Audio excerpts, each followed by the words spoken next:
en sufrimiento y en expansión. ¿Cuáles fueron los resultados, hermanos? ¿Qué hechos suscitaron después de la muerte de Esteban? ¿Quién puede responder a esta pregunta?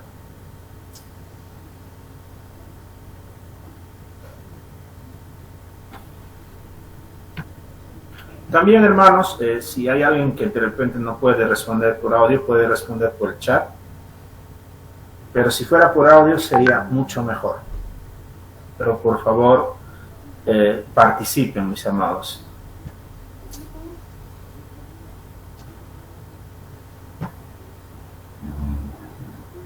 Dice, diga, hermano, diga. La conversión de Pablo, hermano. Ya, pero en lo que hemos leído, porque nos dice la pregunta, ¿cuáles fueron los resultados del testimonio de Esteban para la iglesia en sufrimiento? O sea, del 1 al 3 nos dice, ¿no? En expansión. Lo que vemos del hecho del 1 al 3, también, aparte, más abajo está la conversión de Pablo, también vemos lo que es la persecución, ¿no?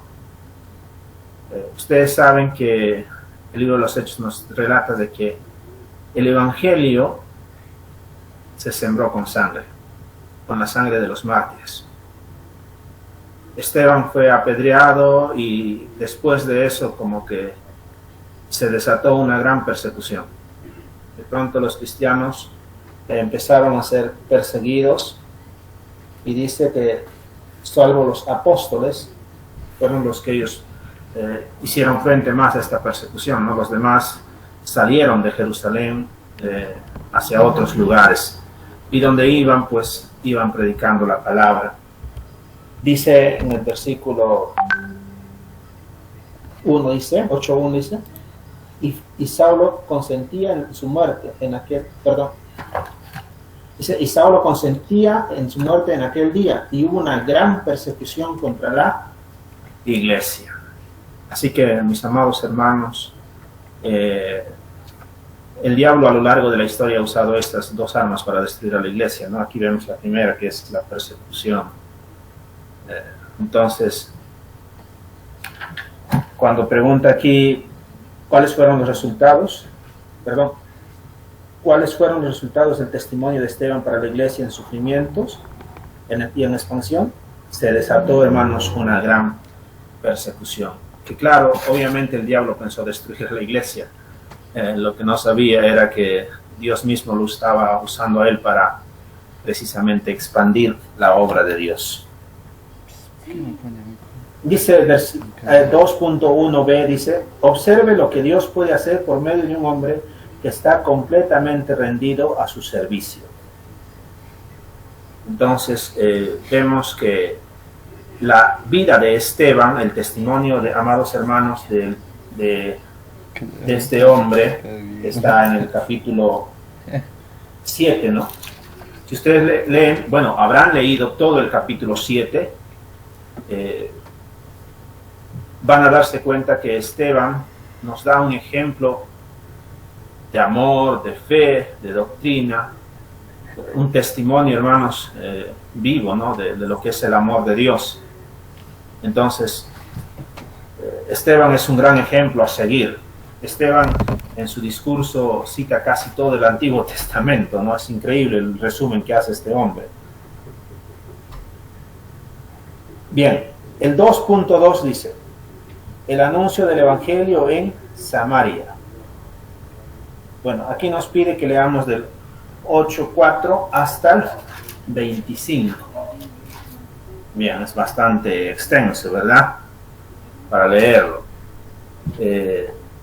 Miren, amados hermanos, creo que en la introducción también se nos pedía que leamos ya de antemano del capítulo 8 al capítulo 12. Así que espero sinceramente que, como les dije la vez pasada, en estos días nos pongamos a leer el libro de los Hechos. Entonces, en las citas extensas vamos a ir a responder a las preguntas, buscando ya en los versículos las respuestas. Dice, mide el éxito del ministerio de Felipe en Samaria por las dificultades en que tuvo que contender.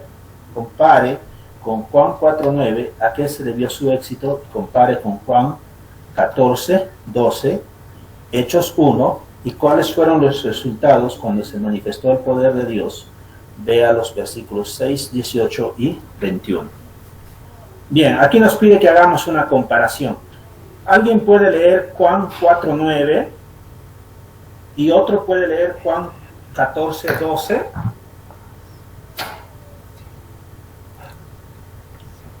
Amén, pastor. Ya, usted va a leer Juan 4:9. Ya, otro más que pueda leer Juan 14:12, por favor. Amén, pastor. Ya, gracias, hermano. Y otro que lea Hechos 1:8. Amén, a ver, uno más. Yo tengo aquí las citas ya separadas, pero Amén, pastor. Ya. Entonces, empecemos. Juan 4:9. Amén, pastor. La mujer samaritana le dijo: ¿Cómo tú, siendo judío, me pides a mí beber, que soy mujer samaritana? Porque judíos y samaritanos no se tratan entre sí. Amén. Muy bien. Ahora el siguiente versículo, por favor. Amén. Juan 14:12. De cierto digo, el que en mí cree, las obras que yo hago, él las hará también, y aún mayores hará, porque yo voy al Padre. Amén. Ahora el 8, el siguiente capítulo, 1:8. Amén, pastor, dice. Pero recibiréis poder cuando haya venido sobre vosotros el Espíritu Santo, y me seréis testigos en Jerusalén, en toda Judea, en Samaria y hasta lo último de la tierra. Amén. Y acá se nos pide comparar, ¿no? Y lo que vemos, mis amados hermanos, es que realmente Felipe, al igual que el Señor Jesús, siendo judío, dice, también el Señor Jesús se acercó a una samaritana y le habló, ¿no?, a esta mujer, rompiendo esa barrera que había entre judíos y samaritanos, porque ustedes saben que los judíos no tenían bien visto a los samaritanos, por cuanto ellos decían que los samaritanos eran judíos que habían perdido, ¿no?, se habían mezclado con los gentiles. Para algunos no, ni siquiera eran judíos, ¿no?, y para otros pues eran judíos de segunda categoría. Pero, mis amados hermanos, el Señor Jesús, si hay algo que Él siempre enseñó, es la igualdad ante Dios. No, es una igualdad basada en el amor, basada en que todos somos creados por Dios y todos vamos a tener ese privilegio de alcanzar la salvación. Y miren, nuestro Señor Jesucristo fue a Samaria y no se nos dice que hubo una gran conversión en Samaria, pero cuando vemos a Felipe, amados hermanos, que va a Samaria y dice que en ese lugar, mis amados hermanos, pues hubieron muchos convertidos, que Dios usó a Felipe grandemente, ¿no? Hacían muchos milagros y señales eran hechas por manos de este hombre. Y cuando leemos nosotros, Juan 14:12 dice, de cierto os digo, el que en mí cree las obras que yo hago, él las hará también, y aún mayores, porque yo voy al Padre. Entonces, miren, amados hermanos, cuando leemos nosotros la historia de la iglesia, cuando leemos aún en tiempos modernos, créanme que Dios está haciendo cosas grandes, ¿no? Hay lugares aún donde Dios sigue mostrando su poder, Dios sigue mostrando su gloria, Jesús, estando en la carne, en el cuerpo, en esta tierra, pues solo anduvo allá en Israel, ¿no? Pero nosotros hoy, en el nombre de Jesús y por la ayuda del Espíritu Santo, pues el Evangelio se propaga en todas partes del mundo. Jesús vino a los judíos, pero dejó a su iglesia para que todo aquel que en él crea no se pierda, ¿no? Y es la iglesia, ¿no?, que hoy en día está haciendo la obra a nivel mundial, de las diferentes denominaciones. La obra de Dios no le pertenece a nadie, solo al Espíritu Santo. Y mis amados hermanos, el que cree en Jesús, créanme, mayores cosas hará. ¿Y por qué? Porque el Señor Jesús hizo una promesa. Y eso es lo que nos pide que comparemos también, ¿no? 1:8 dice, de Hechos, pero recibiréis poder cuando haya venido sobre vosotros el Espíritu Santo, y me seréis testigos en Jerusalén, en toda Judea, en Samaria y hasta lo último de la tierra. Entonces vemos que realmente Felipe fue un mensajero lleno del poder de Dios, que, mis amados hermanos, pues Dios lo usó grandemente. Luego dice, observe lo que Dios puede hacer por medio de un hombre que está completamente rendido a su servicio. ¿Qué lección ustedes aprenden de Felipe, hermanos? A ver, alguien que pueda decirme. Está en la introducción, ¿no?, del capítulo 8, perdón, está en los primeros versículos, ¿no?, de la predicación de Samaria, en el capítulo 4 en adelante, versículo 4 en adelante, ¿no? Está ahí lo que este hombre hacía y cómo Dios lo usaba.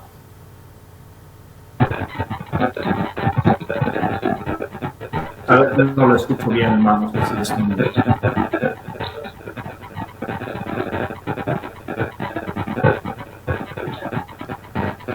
¿Hay alguien que está hablando o está interfiriendo?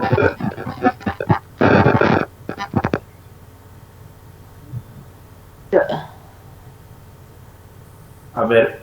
Pastor, Diga, hermano. ¿me escucha? Felipe estaba lleno de la presencia del Señor, o sea, lleno del Espíritu.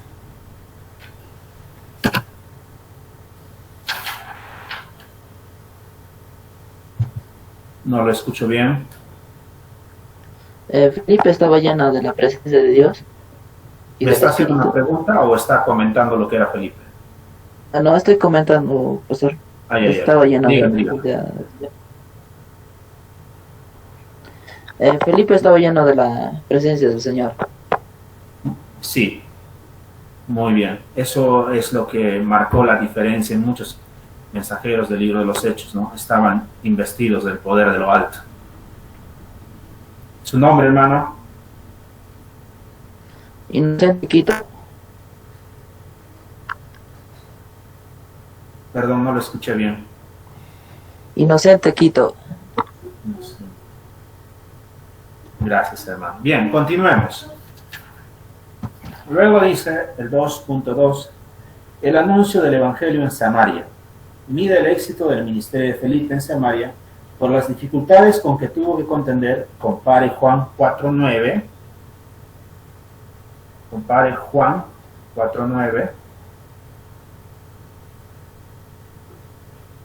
Bueno, eso ya lo hemos visto, ¿verdad?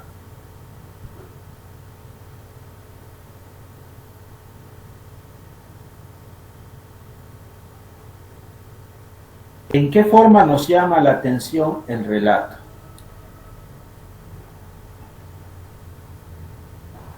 ¿En qué forma nos llama la atención el relato, hermanos? En la introducción, ¿no? Se nos hace 8.4, se nos hace que entender, hermanos, cómo Felipe, Dios lo usa grandemente, ¿no? Al llegar a Samaria. Luego dice, Simón, intelectualmente convencido de la verdad y el poder del Evangelio, pero no había tenido un cambio en su corazón. ¿Cómo salió esto a la luz? ¿En qué sentido es bueno o es malo que decimos el poder del Espíritu Santo?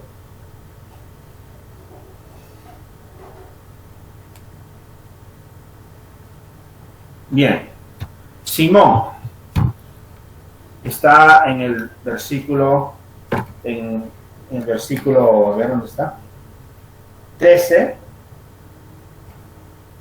Ahí se nos presenta a Simón, que había creído y había sido bautizado en agua.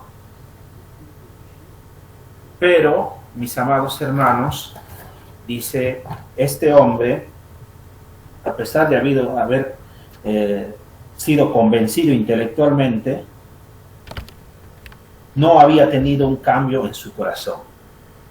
Entonces, ¿cómo es que deducimos que Simón no había tenido un cambio en su corazón? ¿Cómo es que podemos entender que el convencimiento o el arrepentimiento de Simón había sido más intelectual, más superficial que el rendimiento, ¿no?, de una vida, de un corazón que se arrepiente? ¿Cómo podemos darnos cuenta de que Simón seguía aún persiguiendo otros intereses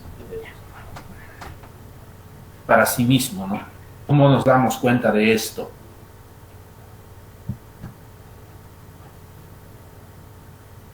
¿Cómo nota usted a un cristiano no convertido?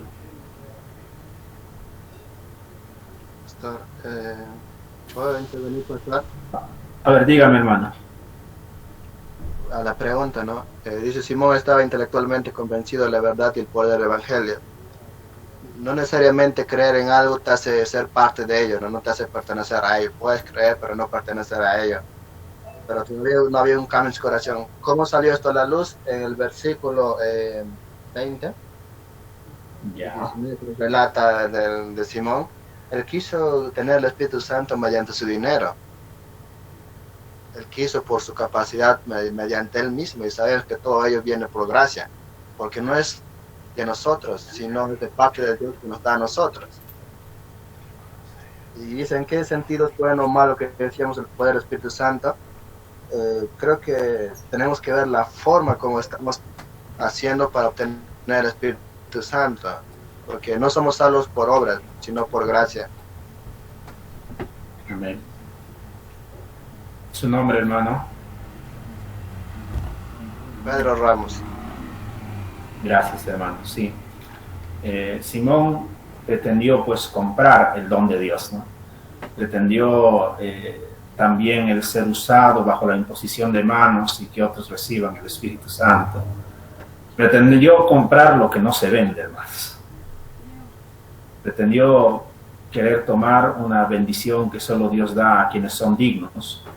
Entonces, los no convertidos, muchas veces sus intenciones delatan su pobre conversión, ¿verdad? Cuando tú ves personas cuyos intereses son la vanagloria, el reconocimiento, el elogio, pero no quieren pagar el precio de un corazón sinceramente arrepentido.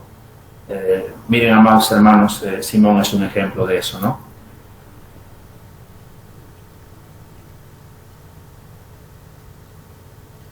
Sagradas, pero sin embargo está nuestros caminos y no como está nuestra zona. Bien, sigamos. Dice, ¿es bueno o es malo que deseamos el poder del Espíritu Santo? ¿Qué dicen ustedes? ¿Es bueno o es malo?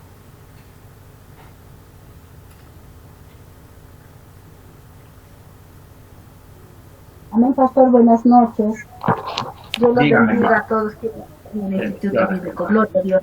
Es bueno, pastor, porque la Biblia dice, mira, aquí cuando vemos en este relato, nos habla acerca de la manera como Felipe, con el poder del Espíritu Santo, estaba permitiendo que muchos, dice, paralíticos y cojos eran sanados con el poder del Espíritu Santo.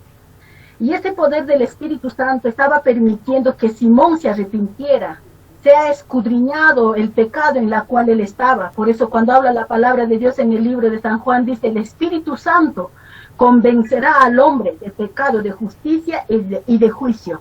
Dios lo bendiga, pastor. Amén. Sí. Es bueno, ¿no? Es bueno buscar el Espíritu Santo. ¿Su nombre, hermana? Gualbertina Hidalgo, pastor. Gracias, hermana. Sí, es bueno, es buscar el Espíritu Santo, porque precisamente cuando buscamos el poder de Dios, miren, si nosotros buscamos hacer algo humanamente, lo que vamos a obtener es resultados humanos. Pero si nosotros buscamos la ayuda y la misericordia de Dios, el poder de Dios, lo que vamos a obtener son resultados de acuerdo a aquel Dios poderoso que está con nosotros, o sea, resultados divinos. Bien, continuemos. Pastor, quería dar una opinión también acerca de ello, concerniente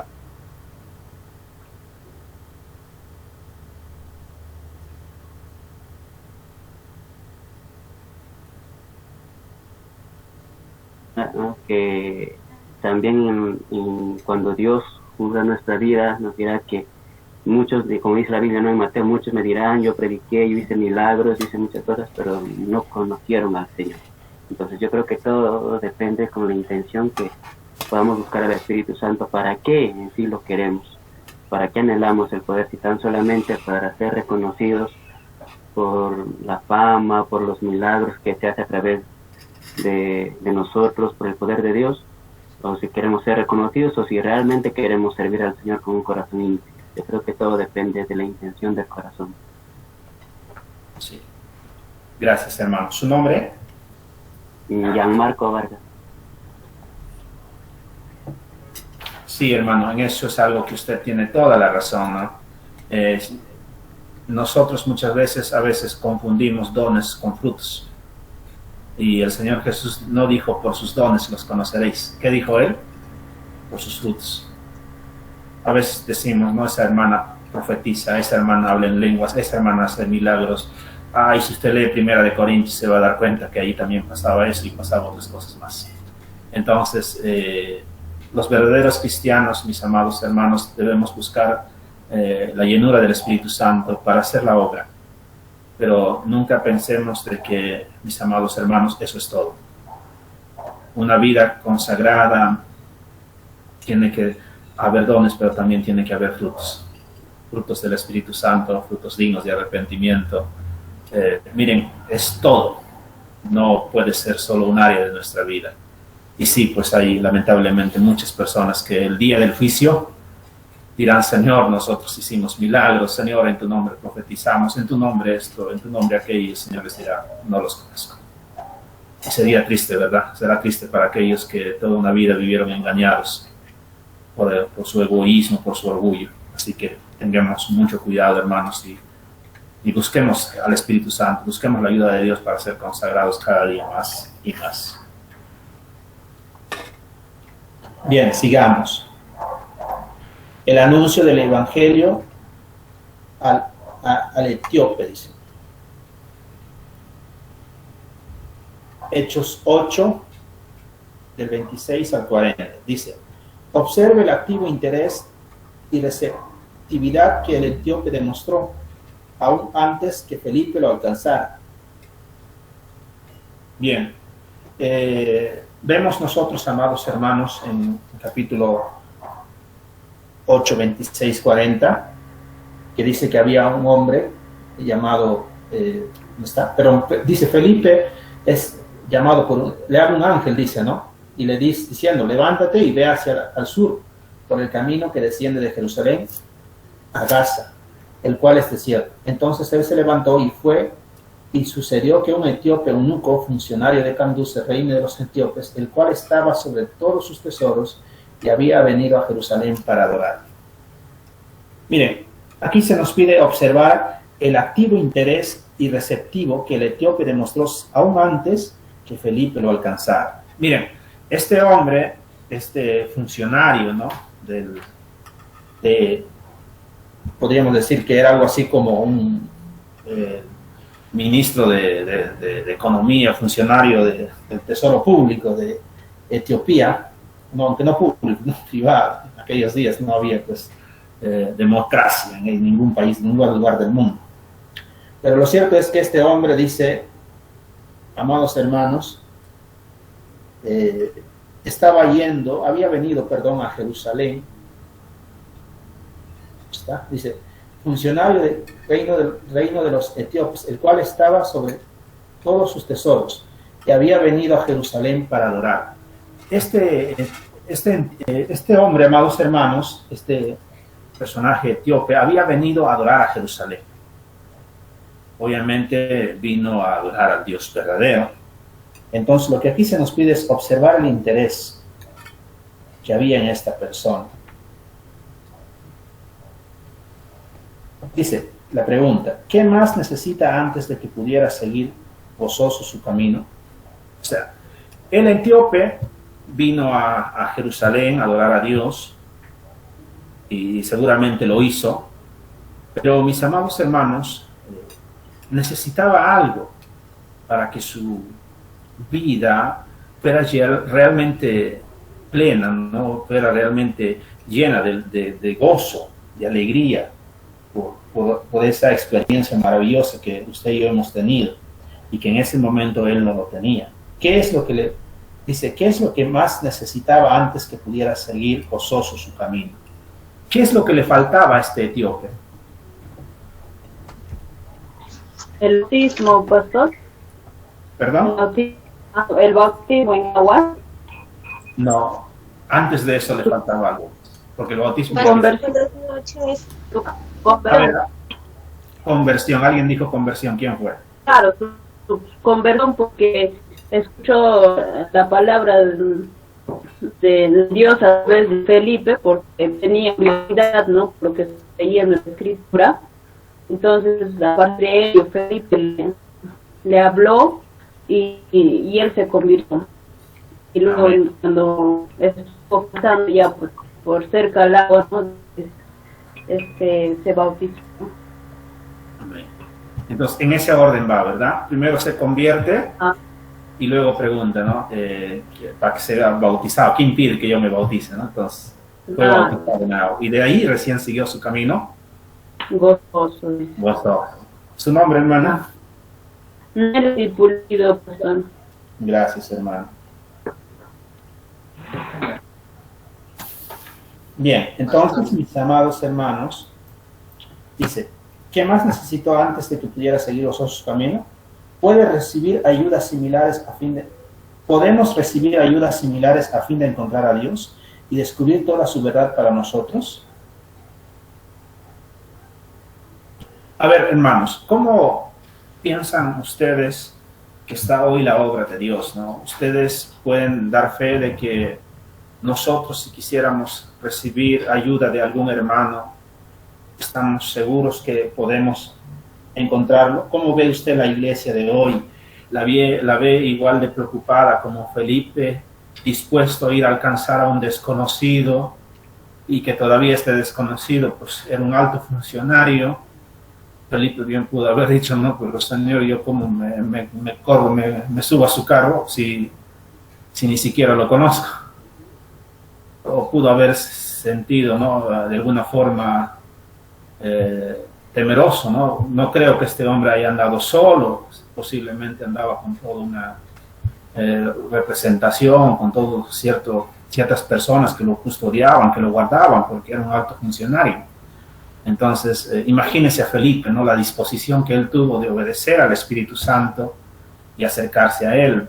Y aquí se nos dice, dice, podemos recibir ayudas similares a fin de encontrar a Dios y descubrir todas sus verdades. ¿Qué dicen ustedes, hermanos? ¿Han encontrado en la iglesia personas dispuestas a enseñarles?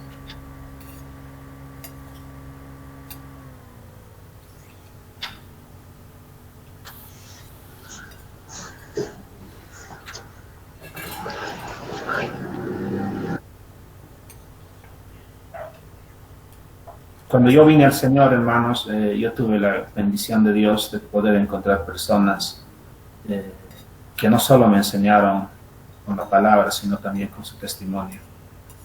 No sé ustedes, pero yo sí tuve esa bendición de encontrar personas que me enseñaron en la fe.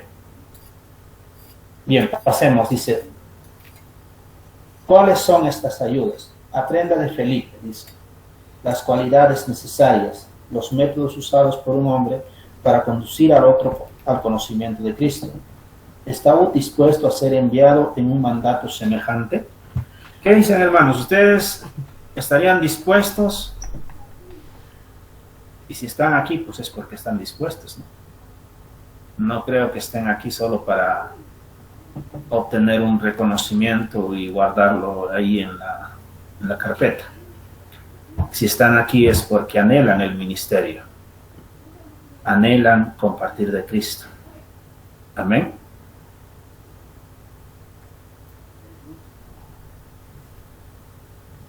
A ver, ¿me escuchan? Amén, amén, pastor. Amén. Bueno, hay como 5 que están aquí porque quieren compartir de Cristo. Los demás no sé qué hacen.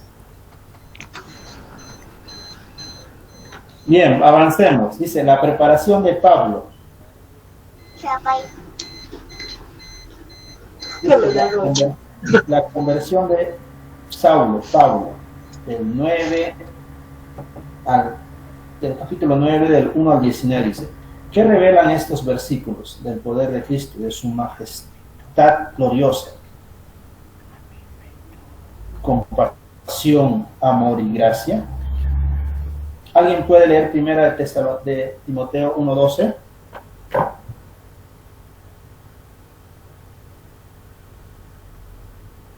Amén, pastor. A ver, léalo, por favor, hermano.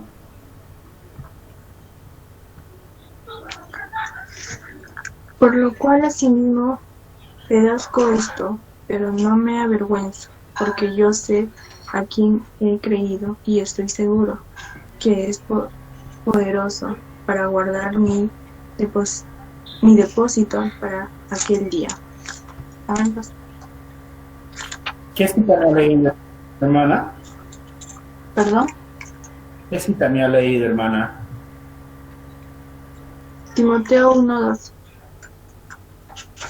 Gracias, hermano. Yo me equivoqué aquí, creo. Gracias, hermano.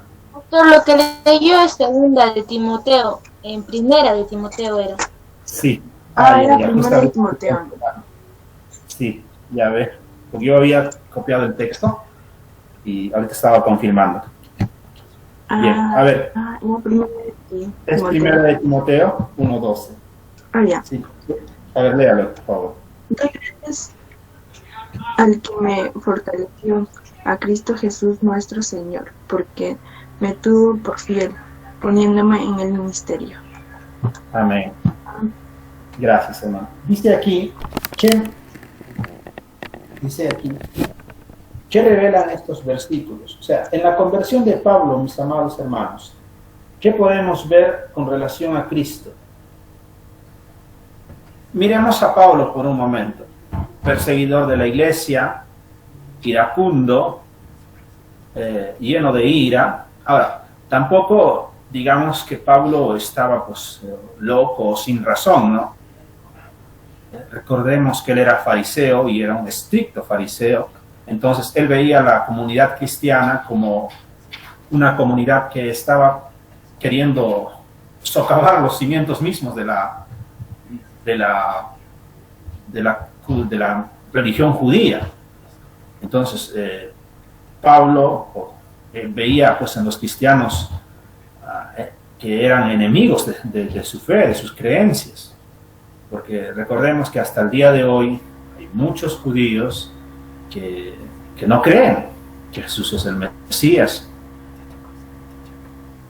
y no creerán, ¿no?, hasta que ellos pues sean convertidos de una manera sobrenatural al mirar a Cristo, ¿no?, venir. Pero bueno, eso es otro punto, ¿no? Pero lo cierto es que Pablo estaba actuando en lo correcto según sus creencias, pero no según Dios. Entonces, él había pues hecho cosas terribles, ¿no? Había maltratado, golpeado, encarcelado a muchos cristianos. Entonces, ¿qué podemos ver aquí nosotros del trato de Dios para con este hombre, ¿no? ¿Cómo lo trató Dios?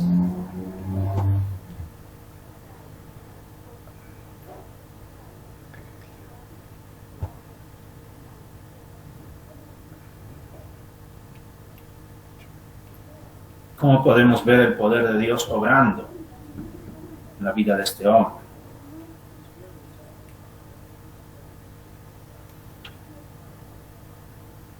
¿Saben cómo puedo ver yo a Dios obrando en la vida de este hombre, sea lo que a mí me impresionó bastante su conversión. Cómo pasó de ser un enemigo de la fe a ser el primer defensor de la fe. Y no solo ser el defensor de la fe, sino que nos regaló las epístolas doctrinales más hermosas de la fe cristiana, ¿no?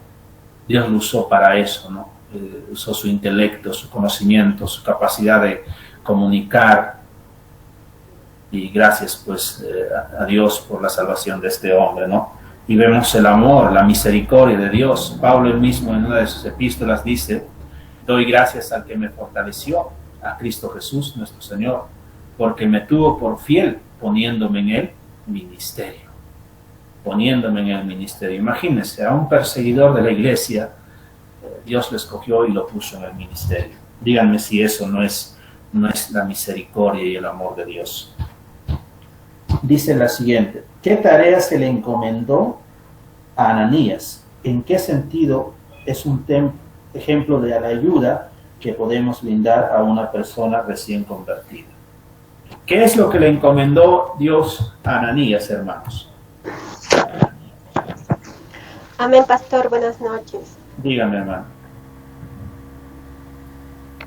Ya, en el versículo 12 menciona, le dice Dios: ve a la calle que se llama La Derecha y busca a Saulo de Tarso. Pone las manos encima para que recobre la vista.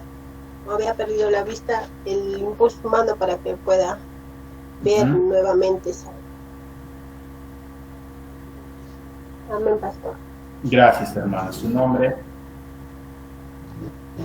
Río Rosario, pastor. Rosita. Rosita. Ya, gracias. Dice la pregunta, hermanos: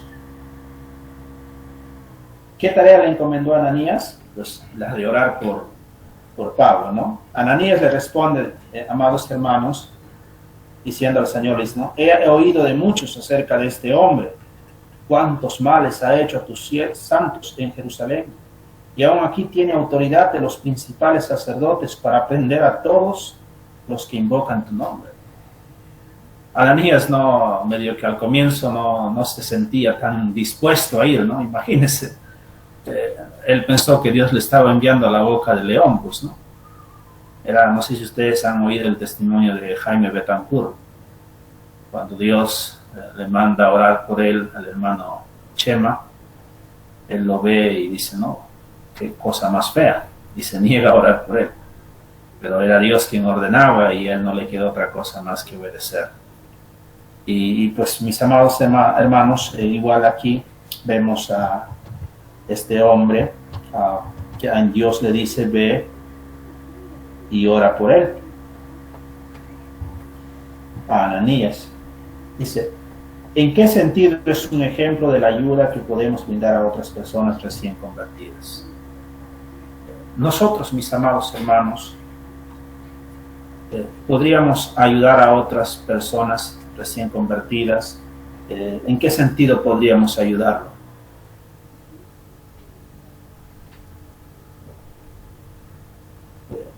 Hace unos meses atrás, uno de mis vecinos se acercó y me dijo que era hermano. Y empezó a hablarme y empezamos a hablar. Y yo le dije, bueno, qué bueno, me alegra mucho. Era una persona que le había hecho mucho daño a un miembro de mi familia. Y yo no albergo en mi corazón ningún tipo de odio hacia él, pero me era un poco difícil comprender o de repente, ¿cómo les digo? No es un sentimiento de odio ni de nada, sino como que me parecía tan contradictorio que tenga que ser yo quien lo ayude a él ahora en la fe. Y un día estaba en mi casa leyendo mi Biblia, orando, y me fui, pues tengo otra casa donde vivo, abajo tengo otra casa, y me fui con la Biblia en la mano. Y no sé quién le contó a él que yo estaba ahí orando con mi Biblia, y empezó a tocarme la puerta. Y empezó a tocarme la puerta y fui a ver y era él. Y con Biblia en mano me decía, hermano, he venido para hablar con usted, para orar con usted. Y yo quiero que me des palabra de vida. Y bueno, conversábamos ahí y es increíble lo que Dios hace en tu corazón. Yo cuando estaba en el mundo, cuando yo pensaba en esta persona, yo decía, llegará el día en que nos volvamos a encontrar y ese día me la vas a pagar, decía yo, porque le había hecho daño a una persona que yo quería bastante. Pero ahora en la fe, a veces me lo encuentro todavía, siempre es mi vecino, y ya no hay en mí ningún tipo de sentimiento. Como que Dios me ha dado esa capacidad de poder hablar con Él, de conversar con Él. A veces conversamos, compartimos la palabra, y Dios nos da esa capacidad, ¿no? Como dice, cambia nuestro corazón. Al comienzo me pareció algo contradictorio. Yo decía, bueno, hay tantos cristianos aquí, ¿por qué tengo que ser yo quien tenga que hablarle a Él? Pero yo entiendo que como hermanos estamos aquí para ayudarnos los unos a los otros, y espero sinceramente que estemos siempre dispuestos, y esto les va a pasar en el ministerio, que muchas veces van a tener que ayudar a personas que hasta se han opuesto y han criticado y han murmurado su ministerio. Y pues Ananías es un ejemplo de obediencia, ¿no? Él fue a orar por alguien que él sabía que había perseguido a sus hermanos, que había maltratado a sus hermanos, pero él fue y lo hizo, y nos da un ejemplo de amor, de misericordia, de ese mismo amor y esa misma misericordia que Dios ha tenido con nosotros.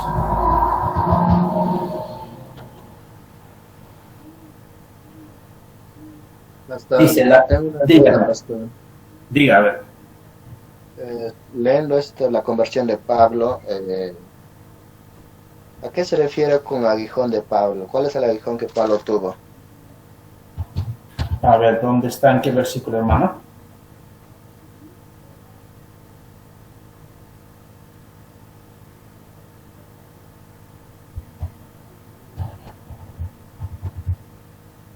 ¿En qué versículo está, hermano? Versículo 5, hermano, 5. Donde Dios le dice, dura cosa que es darlo. A ver, ¿dónde está? 5, ¿no?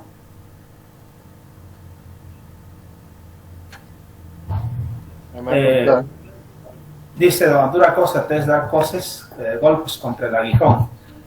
Mira, hermano, hasta donde me han explicado, he podido investigar sobre ese versículo, pues se refiere a que Pablo estaba intentando, o sea, es una manera simbólica, ¿no? Cuando los aradores aran su chacra, pues tratan de empujar al buey con una vara, y parece que el libro Dios le habla de una manera simbólica, diciendo, ¿no?, que tú te estás queriendo lastimar a la iglesia, pero no te das cuenta que te estás lastimando a ti mismo primero.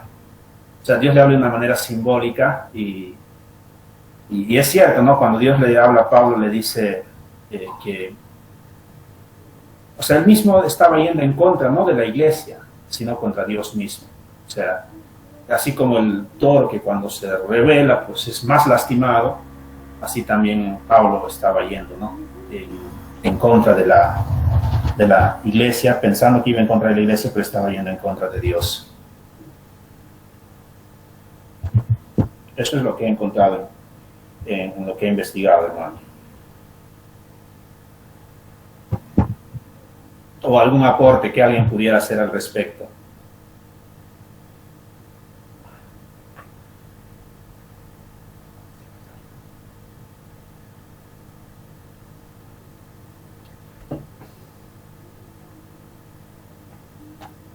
Bien, continuemos.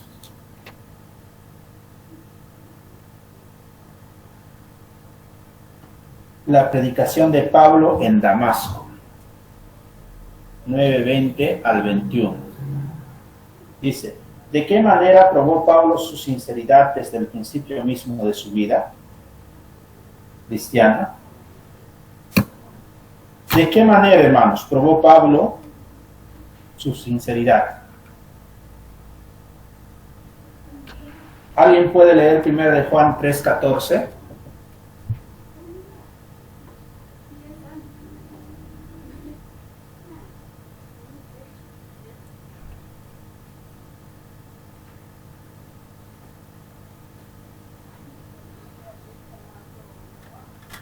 Amén, pastor.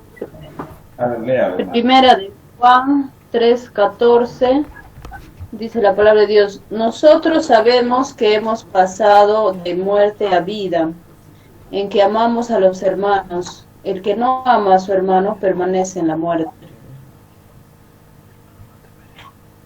Gracias, hermano. Amén. Dice a mis amados hermanos, nosotros sabemos que hemos pasado de muerte a vida. ¿Por qué? Porque amamos a nuestros hermanos. Y vemos esto claro en la vida de Pablo. ¿Qué dicen ustedes? ¿Qué le llevó a Pablo de pronto ser el más grande predicador del Evangelio? ¿Por qué Pablo no fue uno más de los convertidos que, bueno, ya se hizo cristiano, así que se volvió a su chacra, trabajaba, se volvió a hacer su tienda, a vender carpas, puso su negocio? ¿Por qué Pablo no pudo ser indiferente con el Evangelio? ¿Por qué hizo lo que hizo? Dice, nosotros sabemos que hemos pasado de muerte a vida en que amamos a los hermanos. El que no ama a su hermano permanece en muerte.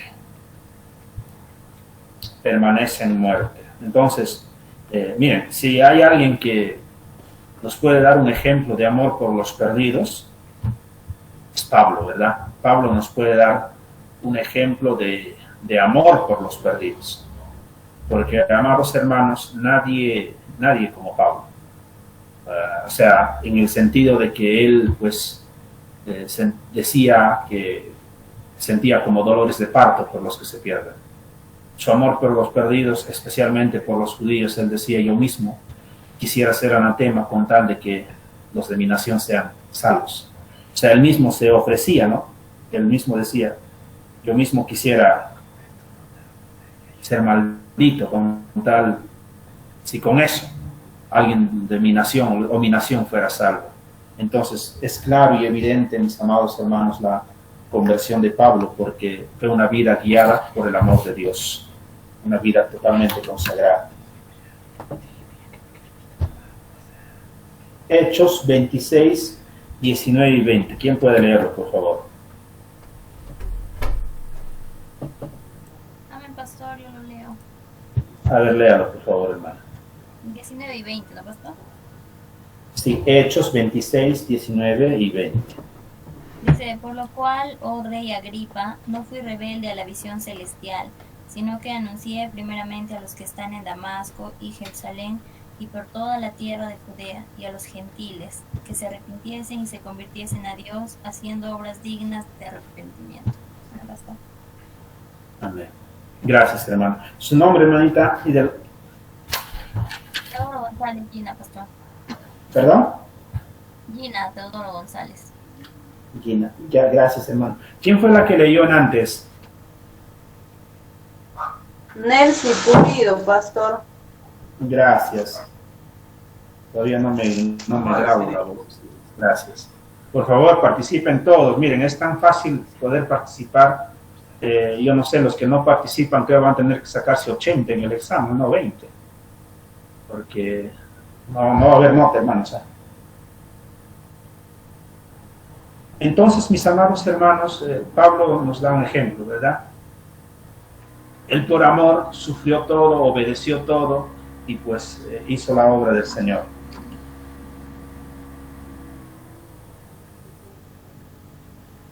Amén. Bien, continuemos.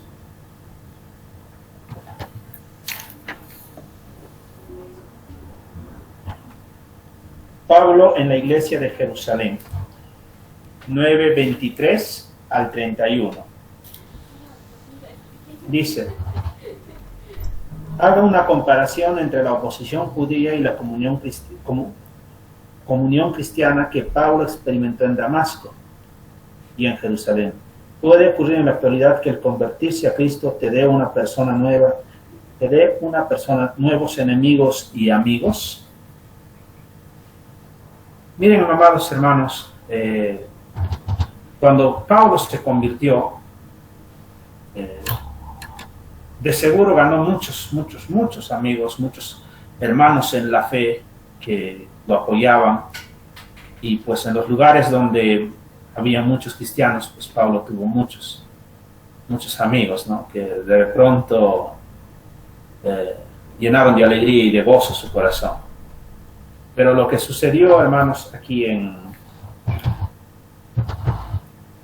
dice en el versículo 23 al 31, mis amados hermanos, es que Pablo en Damasco y en Jerusalén ganó muchos amigos.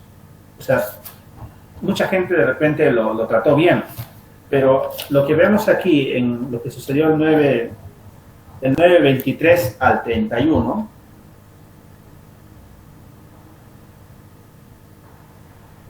Pablo tuvo que escapar. Dice en el versículo 23, pasados muchos días, dice, los judíos resolvieron en consejo matarle, pero sus acechanzas llegaron a conocimiento de Saulo, y ellos guardaban las puertas de día y de noche para matarle. Entonces los discípulos, tomándolo de noche, le bajaron por el muro, descolgándolo en una canasta.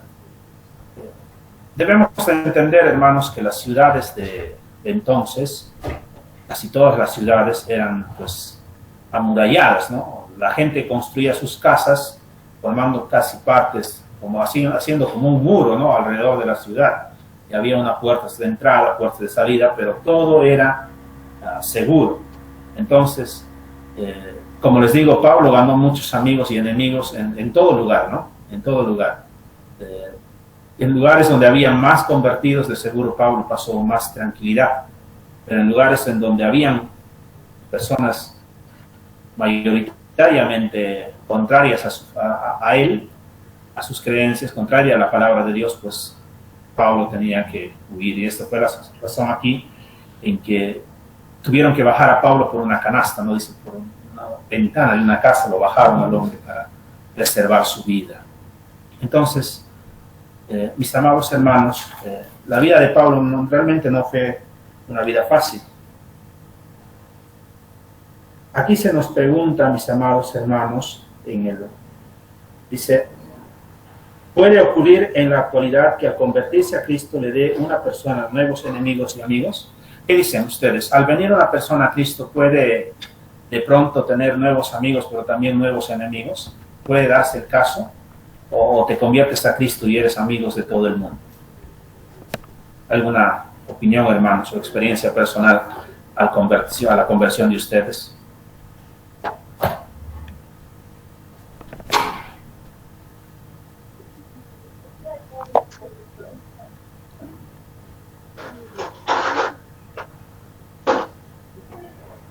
Amén, pastor. A ver, díganos, hermano. Pastor, en realidad, al conocer en los caminos de Dios, cuando nosotros andamos, creo que tanto encontramos amigos como enemigos. En verdad, a título personal, que cuando yo me convertí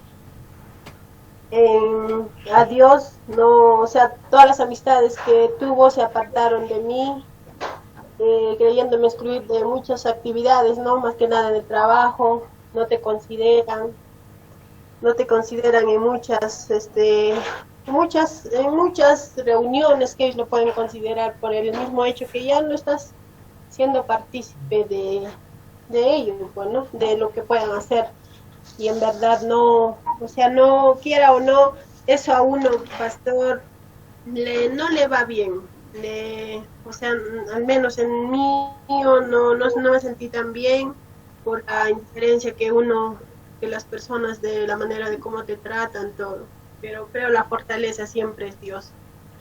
Si Dios siempre nos ha dicho que no ames las cosas del mundo, y en verdad no, tu fortaleza y tu mirada siempre va a ser Dios, aún a pesar de que puedan encontrar obstáculos en tu camino, ya sea por estas personas, pero siempre fortaleciendo y compartiendo, ¿no? Como Dios en todo momento nos dice, ama, haz el bien a los que te aborrecen, ora por los que te persiguen y ultrajan, y eso, ¿verdad? Es mi fortaleza ahora, pastor. Gracias, hermano. ¿Su nombre?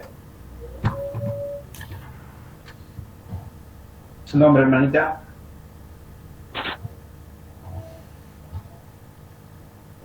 Pastor, mi nombre es Rosita Ríos.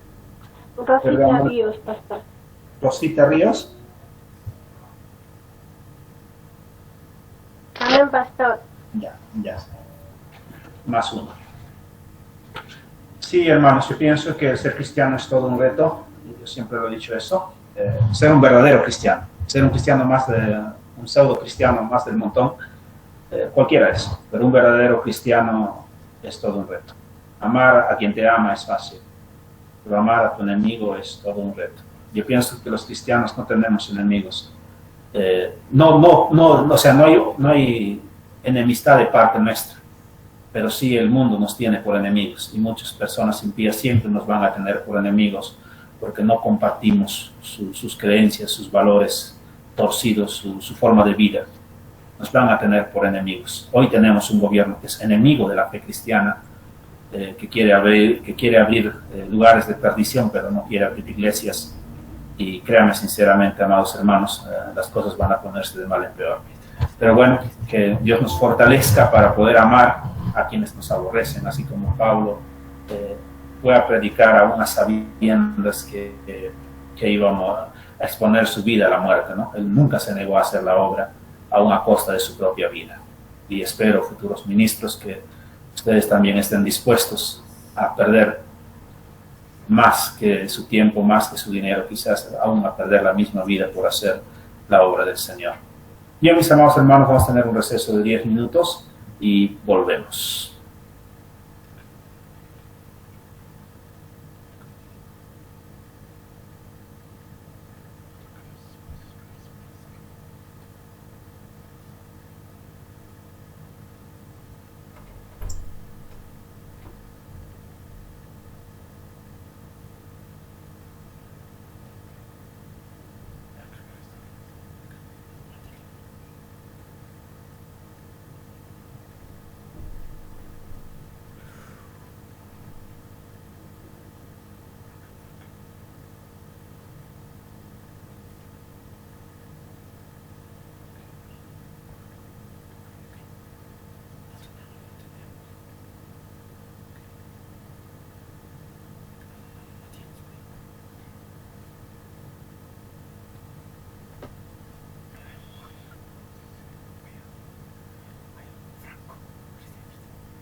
Punto 4. Dice la proclamación de Pedro.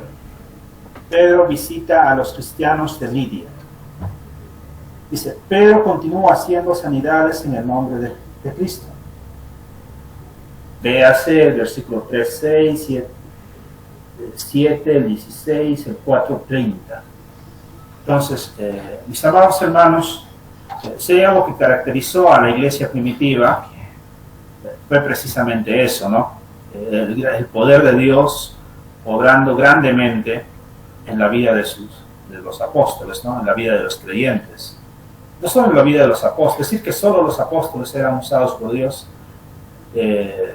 sería pues negar la obra de los demás cristianos, ¿no? Por cierto, donde muchas veces llegaba Pablo, ya encontraba grupos cristianos formados. Entonces, digamos que la iglesia en términos generales era grandemente la manifestación de Dios en formas de milagros y cosas sobrenaturales. Dice, donde hay otros ejemplos, compare lo que Pedro hizo con la obra de su maestro. Compare el versículo 32 con Marcos 2:11 y Juan 5:8, y los versículos 40-41 con Marcos. Pedro estaba experimentando lo prometido por Jesús en Juan 14:12. Pedro creyó las promesas de Cristo y experimentó el poder cooperador de Dios, el Espíritu. La pregunta es, ¿y nosotros sí? No, ¿por qué? A ver, ¿quién puede leer Juan 14, 12? Juan 14, 12, por favor. Para ver lo que hacía lo que hacía Pedro. A ver, alguien, por favor, que lea Juan 14, 12. Amén, pastor. Léalo, por favor. Amén, pastor. Diga, hermana. Dice la palabra del Señor en Juan 14, 12. De cierto os digo, el que en mí cree, las obras que yo hago, él las hará también, y aún mayores hará, porque yo voy al Padre. Gloria a Dios. Amén. Y vemos esto cumplido en la vida de Pedro. ¿Qué dicen ustedes? Leyendo todos los versículos ahí que se nos pide, vemos nosotros en las cosas que hizo Dios a través de Pedro, vemos esta promesa cumplida en Pedro.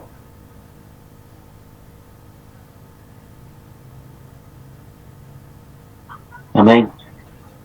Amén, ¿verdad? Sí, vemos, ¿no? Porque, mire, a Jesús no le llevaron la ropa de nadie, ¿no? Para que sean sanados, o que su sombra de Jesús. O sea, Pedro realmente hizo cosas grandes, ¿no? Dios usó a Pedro grandemente. Entonces, la manifestación poderosa y divina de Dios fue clara, fue evidente a través de la vida de Pedro. Y ahí se nos hace una pregunta, hermanos. La pregunta es, ¿y nosotros sí o no? Ahora, ¿y por qué? Dice, ¿no?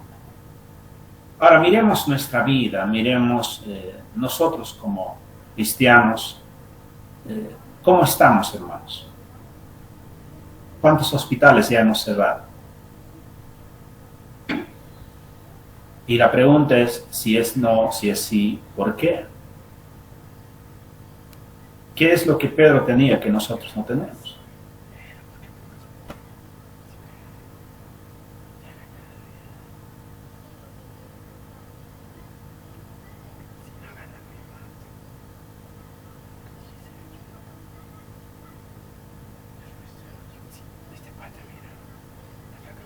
A ver, ¿alguien puede responder?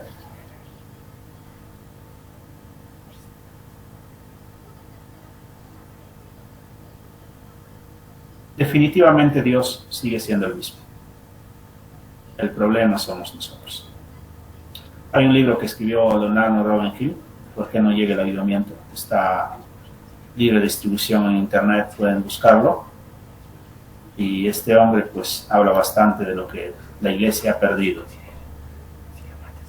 Y que esta promesa en que Jesús hizo, ¿no? Que aún mayores cosas hará, que esa promesa es para hoy. Nosotros también podemos alcanzar esa promesa, pero tenemos que buscarla. Ustedes saben que la salvación es lo único gratis que vamos a encontrar en la Biblia. Todo lo demás cuesta. Y no cuesta oro ni plata, cuesta ayuno, oración, doblar rodillas. Bien, continuemos.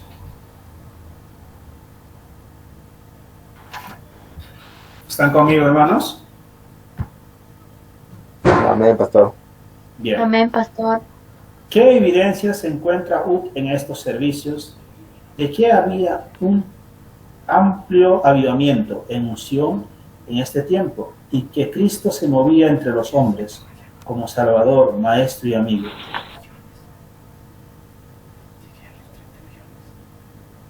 Menciónenme, a ver, evidencias, basándonos en el pasaje que estamos estudiando, Lucas 9, 32 al 35. A ver, eso está corto, ¿quién puede leerlo? Perdón, es Hechos 9, 32 al 35, Hechos. Amén, pastor. A ver, léalo. Amén. Curación de Eneas.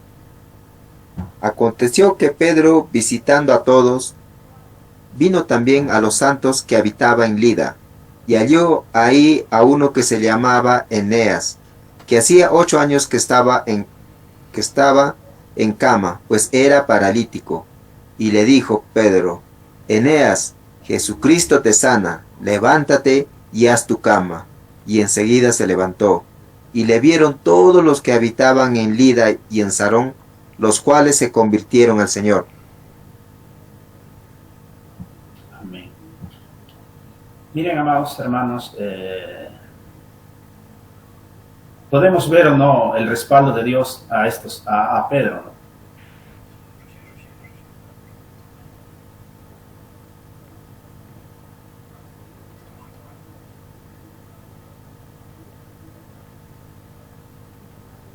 Podemos ver que Dios estaba obrando a través de Pedro, ¿no? Y es evidente que estaba respaldando su ministerio. Dice, ¿qué oración debería provocar en nosotros este resultado? Perdón, ese relato. ¿Qué oración debería provocar en nosotros ese relato?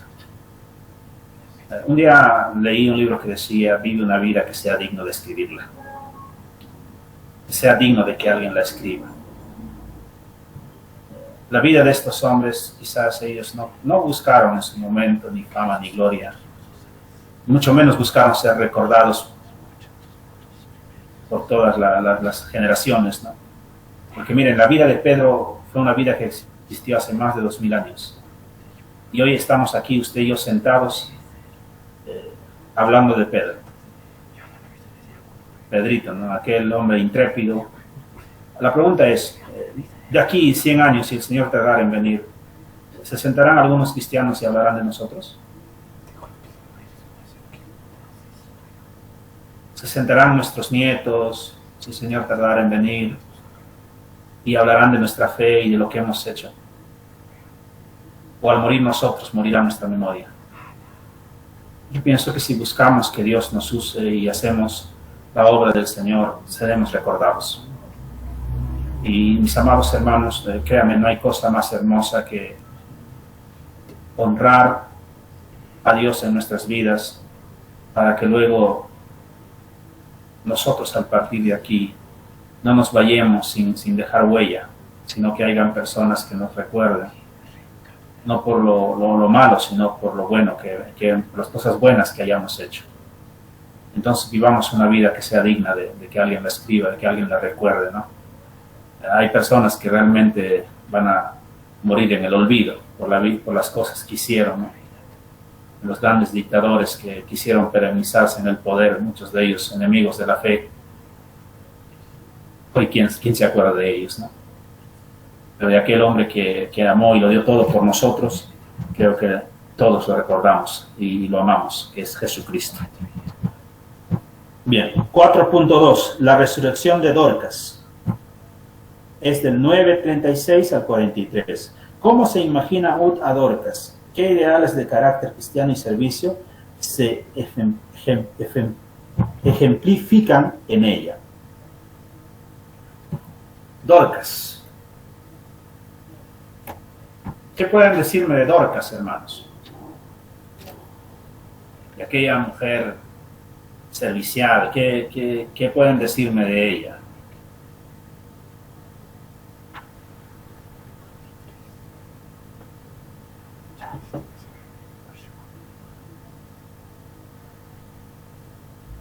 A ver, hermanos, ¿están conmigo o partieron con el Señor?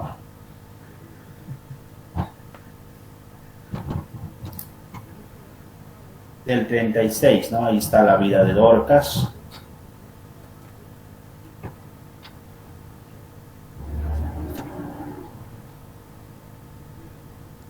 Como usted dijo también, pastor, recordar a las personas por sus obras que hizo acá en la tierra. Por lo que vemos aquí, Dorcas fue una costurera que tejía, que cosía vestidos, ¿no? Y se los regalaba a la gente que necesitaba. Por eso aquí vemos que en su muerte esa gente estaba llorando y recordando las buenas obras de Dorcas. Entonces, ¿qué era? Pues no, era una mujer servicial, ¿verdad? Ajá. Muy bien. Gracias, hermano. ¿Su nombre? Javier Hidalgo. Javier, estoy olvidando. Gracias, hermano. Entonces, dice, ¿ve algún motivo de ir y hacer lo mismo? ¿Qué dicen ustedes, hermanos?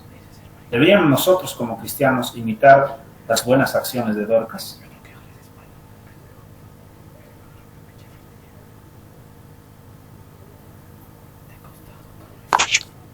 Amén, pastor. La palabra de Dios dice que también debemos ser hacedores de la palabra, no solamente oidores. Amén. Gracias, hermana. ¿Su nombre?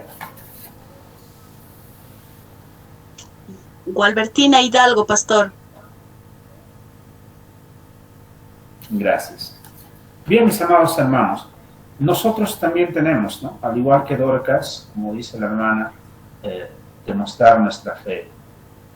Y el amor se demuestra con hechos. El que ha nacido de nuevo, pues va a mostrar amor a su prójimo. Bien, sigamos. Pedro va a Cesarea, dice. Tome nota del contraste entre las ciudades de Jope y Cesarea, y entre los dos hombres y Cornelio. Jope era una ciudad muy judía, leal a las antiguas tradiciones. Cesarea era una ciudad semipagana, modelada al estilo romano.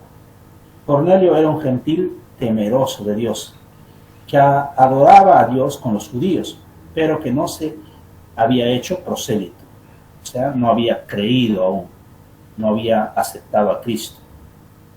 Dice, ¿qué medio usó Dios para enseñarle nuevas verdades a Pedro y a Cornelio? ¿Cómo fue que Pedro, siendo un judío convertido, pero todavía judío, aceptó ir a la casa de Cornelio, siendo Cornelio gentil?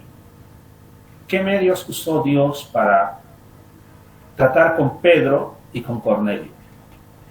¿Cómo fue eso? ¿Qué fue lo que Dios hizo? ¿Cómo preparó todo? Dice, observe el prejuicio que tuvo que ser quitado y la obediencia demostrada. ¿Cómo Dios quitó el prejuicio de Pedro?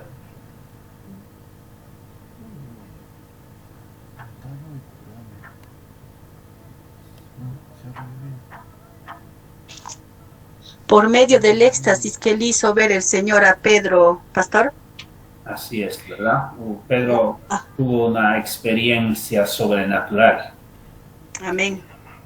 ¿Puedo leer el versículo, pastor? Léalo, hermana, a ver. Gloria a Dios. Dice en el 10:10 del libro de los Hechos, y tuvo gran hambre y quiso comer, pero mientras le preparaban algo, le sobrevino un éxtasis.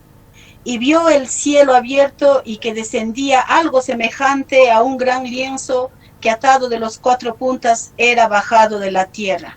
Gloria a Dios. Pero, pastor, en medio de todo esto, habla la palabra del Señor. Dice en el 13 también, y le vino una voz, levántate Pedro, mata y come. Entonces Pedro dijo, Señor, no porque ninguna cosa común o inmunda he comido jamás. O sea, eso hacía una diferencia, pastor, y por medio de él el Señor le está enseñando y le decía, lo que yo he creado, a nada lo llames inmundo. Amén. Entonces, vemos ahí, su nombre, hermana, antes que me olvide. Gualbertina Hidalgo, pastor. Gracias, hermano Hidalgo, ya vamos con muchas participaciones. Gracias, ¿verdad? A todos los que participan, gracias. Y a los que no participan, mi más sentido pésame. Bien, hermanos, sí, realmente nosotros tenemos que entender algo, ¿no? Que para hacer la obra de Dios tenemos que quitar de nosotros toda clase de prejuicio, toda clase de, ¿cómo les digo?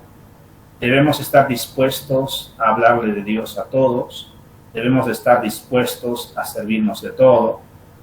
Miren, mis amados hermanos, como ministros del Señor, vamos a tener que muchas veces llegar a otros lugares con otras costumbres, con otro tipo de comida, y créanme, mis amados hermanos, tenemos que estar dispuestos, ¿no? a comer pachamanca y a comer tocos.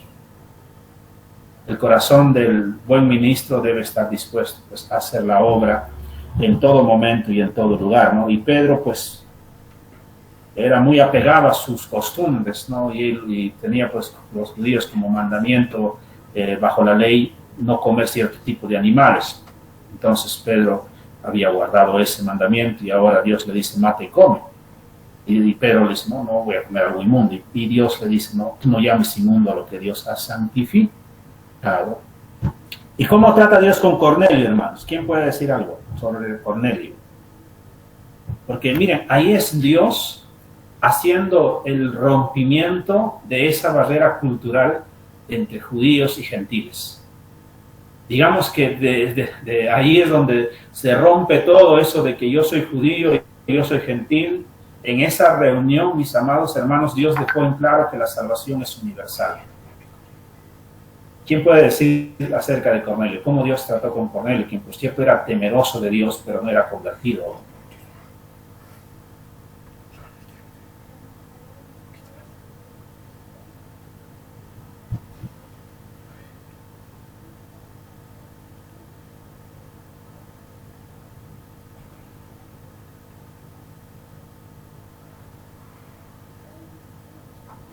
Cornelio, mis amados hermanos, también recibe, ¿no?, una revelación de parte de Dios de una manera sobrenatural. Eso está, hermanos, en el versículo cuando Dios le habla a Cornelio a través de un ángel y le dice, ¿no?, a Cornelio, ¿dónde está? Dice, tus oraciones y tus limosnas han subido para memoria delante de Dios. Envía pues a hombres a Jope y haz venir a Simón, el que tiene por sobrenombre Pedro. Entonces, Dios mismo de una manera sobrenatural organiza todo, tanto en la vida de Pedro como en la vida de Cornelio. Dice luego, Ut está dispuesto a obedecer a Dios cuando le enseña algo nuevo y diferente de lo que es su prejuicio o preferencia. ¿Qué dicen, hermanos? ¿Hay disposición en nuestros corazones para hacer la obra?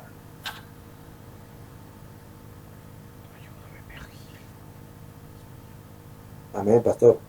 Amén, ¿verdad? Un pastor decía que cuando él buscaba esposa, buscó una esposa muy bonita, muy bonita.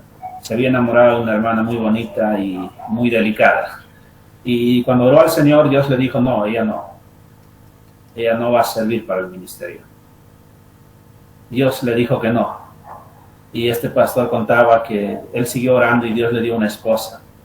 Y él decía, esta esposa que yo tengo, conmigo camina, conmigo anda, conmigo come, conmigo hace la obra.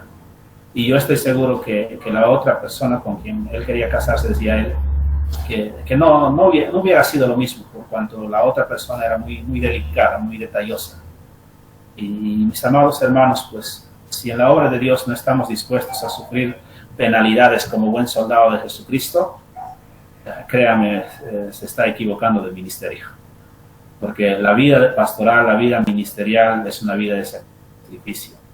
No importa en dónde estés, siempre vas a tener que sacrificar tu tiempo, tu vida, tu dinero y quizás hasta la vida. Bueno, Pedro tuvo que ir en contra de sus prejuicios. Los gentiles reciben el Evangelio, 10:34 al 48. ¿Qué nueva verdad había aprendido Pedro de la visión? Vea los versículos 34 y 35. Dice el versículo 34 y 35.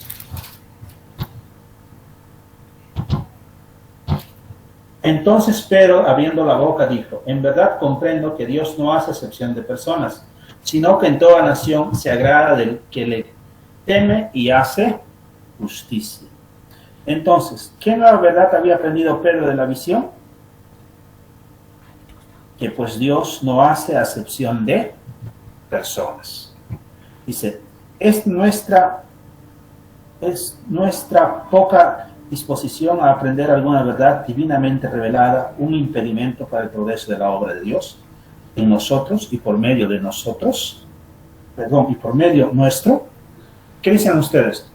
Nuestra falta de disposición para aprender de parte de Dios nos impedirá a nosotros que la obra de Dios avance.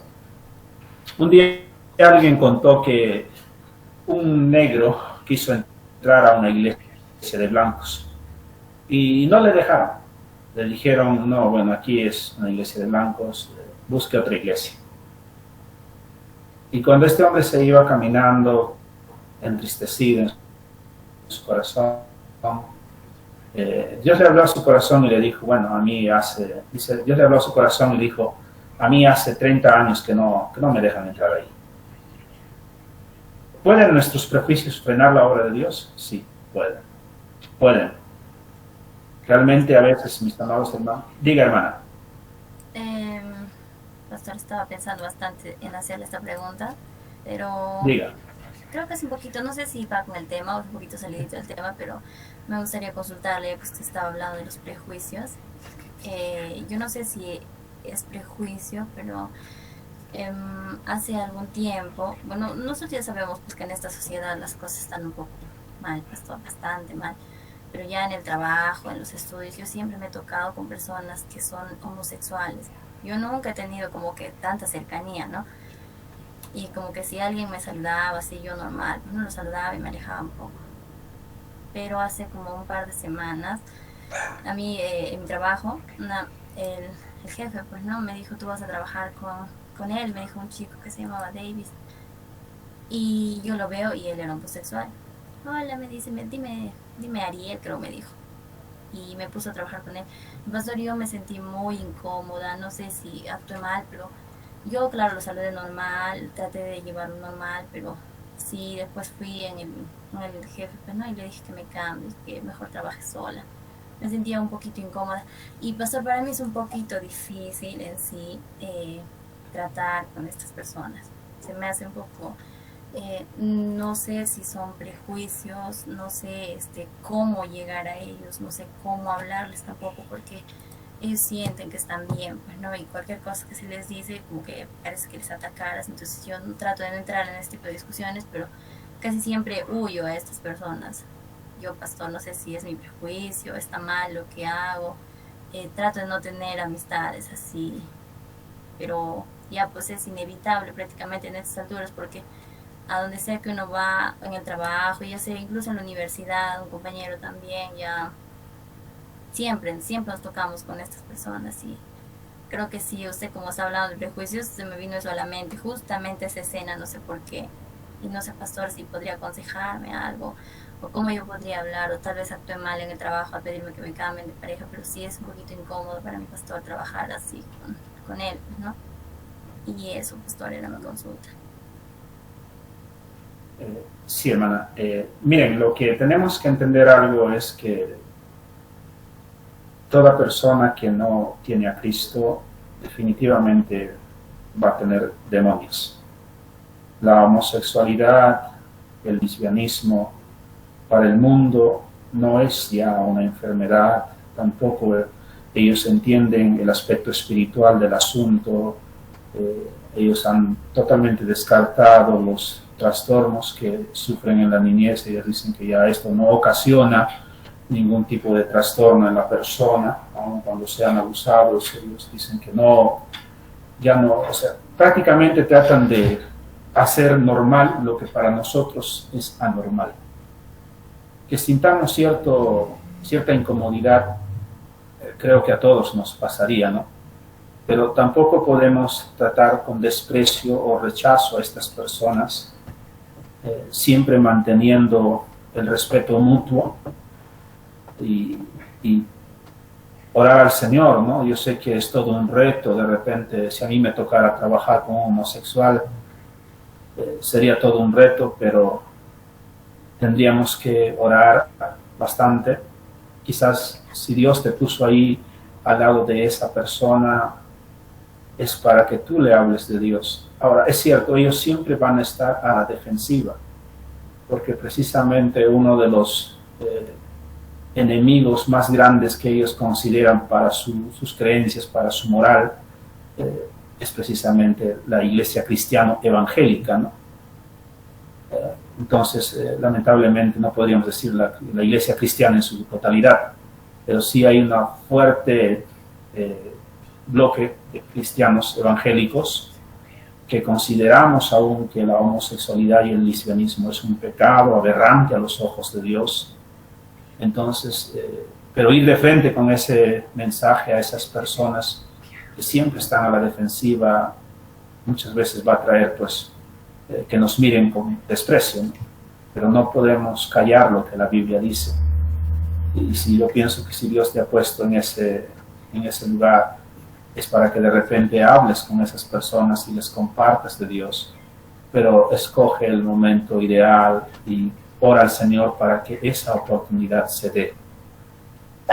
dé y que Dios te permita, ¿no?, hablar con estas personas. Y yo creo que todos vamos a ser puestos a prueba muchas veces. Como yo les contaba, yo tengo un vecino que estando en el mundo yo lo odiaba, yo lo juraba algún día devolverle el mismo daño que había hecho un ser querido mío, pero cuando yo lo conocí, cuando yo lo volví a encontrar y lo conversé con él, y yo pensé que ahí iba a quedar, ¿no? Ya él sí su hermano y yo hermano, ok, hola, ¿cómo estás, hermano? Y cada quien con su lado, ¿no? Pero un día me toca la puerta de mi casa, me dice, hermano, háblame de Dios, quiero que me des palabra vida. Para mí en ese momento fue todo un reto, pero yo entendí de que era un alma necesitada de Dios y que tenía la obligación de hablarle. Entonces, si Dios te ha puesto ahí, mientras haya el respeto mutuo, mientras esa persona respete tus creencias, yo creo que deberías aprovechar esta oportunidad de hablarle de Dios, pero orar al Señor y que sea Dios quien te dé el momento oportuno, ¿no?, en que esa persona esté dispuesta a oír la palabra de Dios. Porque hablarles a estas personas de Dios sin orar es como querer chancar el fierro sin calentarlo. Entonces, si oramos, yo pienso que Dios nos llevará a hacer su obra, ¿no? Y si siempre te topas con estas personas, yo creo que Dios ya te está mostrando algo que sí o sí tienes que hacer. Hablarle de Dios a esas personas, pero como te digo, orando al Señor, bastante oración, porque son demonios que obran en esa persona, y muchas veces el rechazo que a veces sentimos no es hacia esa persona, sino a esos demonios que habitan en esa persona. El Espíritu Santo pone en nosotros esa, como te digo, no hacia esa persona, sino como que no nos sentimos en paz cerca de esa persona, porque muchas de esas personas están llenas de demonios, pero debemos orar y echar fuera esos demonios para que podamos libertar a esa persona. Y también tengamos cuidado, ¿no?, con aceptar sus creencias de ellos, ¿no?, y tomarlas como normales, y de pronto que considerar que son correctas. Hay un libro que han escrito, La Nueva Tolerancia, y les voy a pasar para que le den una mirada. Bien, continuemos. Gracias, pastor. Gracias, hermano. Los gentiles, dice, reciben el evangelio. ¿Qué nueva verdad había aprendido Pedro? Bueno, eso lo vimos, ¿no? Vamos a seguir. Cuando Pedro se dirigía a los judíos, ¿qué verdades usó para despertar su conciencia? ¿Y qué verdad usó ahora?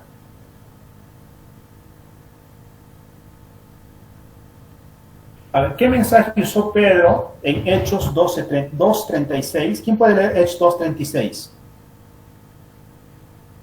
Hechos 2:36.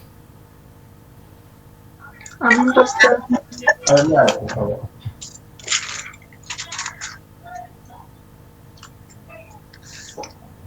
Eh, 2:36. Sepa pues certezamente toda la casa de Israel que Jesús a quien vosotros crucificasteis, Dios le ha hecho Señor y Cristo. Amén. Ahora, Pedro confronta a los judíos, ¿no? Les dice, ustedes lo han crucificado, ustedes, les habla de que Jesús es el Señor, pero ya al gentil, a Cornelio le dice,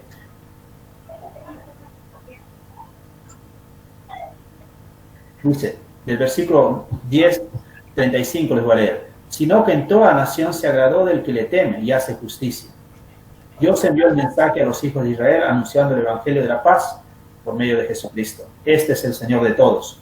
Vosotros sabéis que lo divulgo por toda Judea, comenzando desde Galilea, después del bautismo que predicó Juan, cómo Dios ungió con el Espíritu Santo y con poder a Jesús de Nazaret, y cómo éste anduvo haciendo bienes y sanando a todos los oprimidos por el diablo, porque Dios estaba con él. Y nosotros somos testigos de todas las cosas que Jesús hizo en la tierra de Judea y en Jerusalén, a quienes mataron colgándolo en un madero. A este levantó Dios al tercer día e hizo que se manifestase, no a todo el pueblo, sino a los testigos que Dios había ordenado de antemano, a nosotros que comimos y bebimos con él después que resucitó de los muertos. Y nos mandó que predicásemos el pueblo y testificásemos que él es el que Dios ha puesto por juez de vivos y muertos.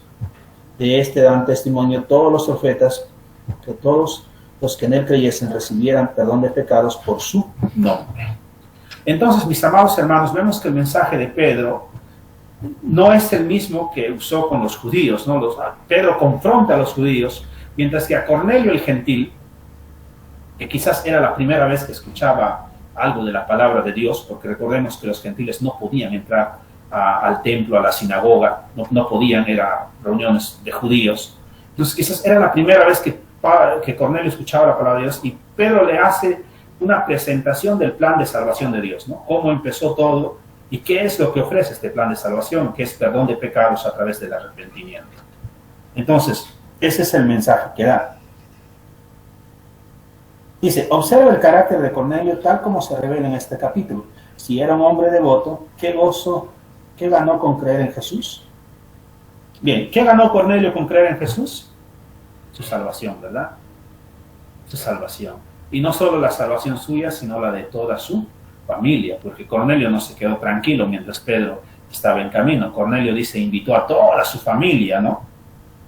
Para que escuchasen la palabra. Dice, Pedro defiende su ministerio. 11 del 1 al 18. 4.5, hermanos. Dice, avancemos. Dice, los de la circuncisión eran un grupo conservador dentro de la iglesia en Jerusalén, que sostenía la necesidad de que todos se circuncidasen. Pedro tuvo que explicarles lo hecho en casa de Cornelio. ¿Cuál es el punto principal que Pedro enfatizó en su relato del encuentro con Cornelio? Observe lo que Pedro dice acerca de la oración, la misión y la acción de Dios, el papel que tuvieron el ángel y el Espíritu Santo. ¿Cuál fue el resultado de la acción de Dios sobre los gentiles, los de la circuncisión y Pedro? Entonces, cuando los de la circuncisión, o sea, cristianos convertidos, pero que todavía querían mantenerse, ¿no?, en esta postura de que si alguien quería pertenecer a la iglesia tenía que circuncidarse y guardar las leyes judías, ¿no?, las costumbres judías, cosa que ellos anularon, ¿no? A nosotros los gentiles solo nos mandaron a no comer sangre, a no comer lo sacrificado a los ídolos. Entonces, pero vemos aquí que Pedro primeramente le pregunta, ¿no?, ¿por qué fue a la casa de un gentil? Y Pedro, lo que Dios hizo, cómo lo llevó a la casa de Cornelio y cómo trató con Cornelio, y su santo obró en la vida de Cornelio y que con él estaba. Entonces, dando por entendido de que la salvación era universal. Entonces, mis amados hermanos, vemos aquí cómo Dios obra milagrosamente para la salvación del mundo. Entonces, lo que el pueblo de Israel no pudo hacer, que era pues ser un pueblo que cambiase al mundo, que enseñase al mundo el conocimiento de Dios, lo hizo la iglesia, que está conformada tanto por judíos como gentiles, ¿no? La iglesia llegó, amados hermanos, hasta nuestros días, está cambiando vidas, está transformando corazones, cosa que, mis amados hermanos, los judíos, la nación de Israel, no pudieron hacer. Y no es que Dios haya desechado, ¿no?, a la nación de Israel, sino que Dios tiene sus planes con Israel. Yo creo firmemente en mi corazón, quizás hay quien no lo crea. He conocido personas que piensan que ya la iglesia reemplaza a Israel, la que está allá en Jerusalén, en Medio Oriente. Entonces, Dios tiene planes muy grandes para Israel, aún en nuestros tiempos. Dice 4.6, la iglesia en Antioquía de Siria.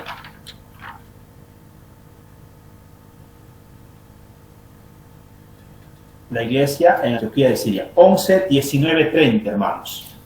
11, 19 al 30. Dice, ¿cuál fue el rasgo distintivo que desde el principio caracterizó la predicación del Evangelio en Antioquía y con qué resultados de largo alcance? ¿Cuál fue, mis amados hermanos? La pregunta dice aquí, ¿cuál fue el rasgo distintivo que desde el principio caracterizó la predicación del Evangelio en Antioquía? ¿Cuál fue?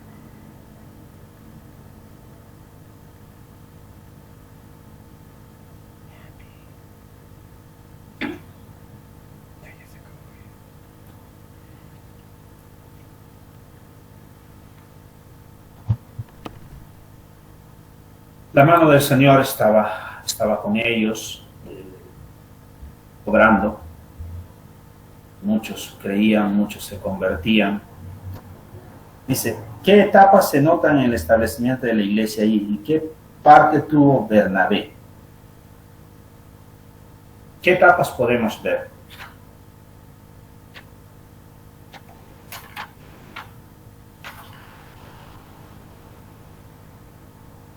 Ahí vemos, amados hermanos, en versículo 22 dice, llegó la noticia de estas cosas a oídos de la iglesia que estaba en Jerusalén. Pero espérense, estamos en 11, 19.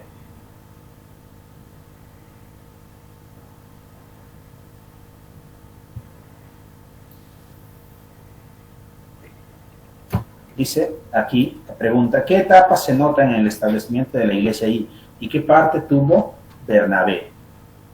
Mis amados hermanos, en el versículo 25 dice, después fue Bernabé a Tarso para buscar a Saulo y hallándolo lo trajo a Antioquía. Y se congregaron ahí todo un año con la iglesia, enseñando a mucha gente y a los discípulos.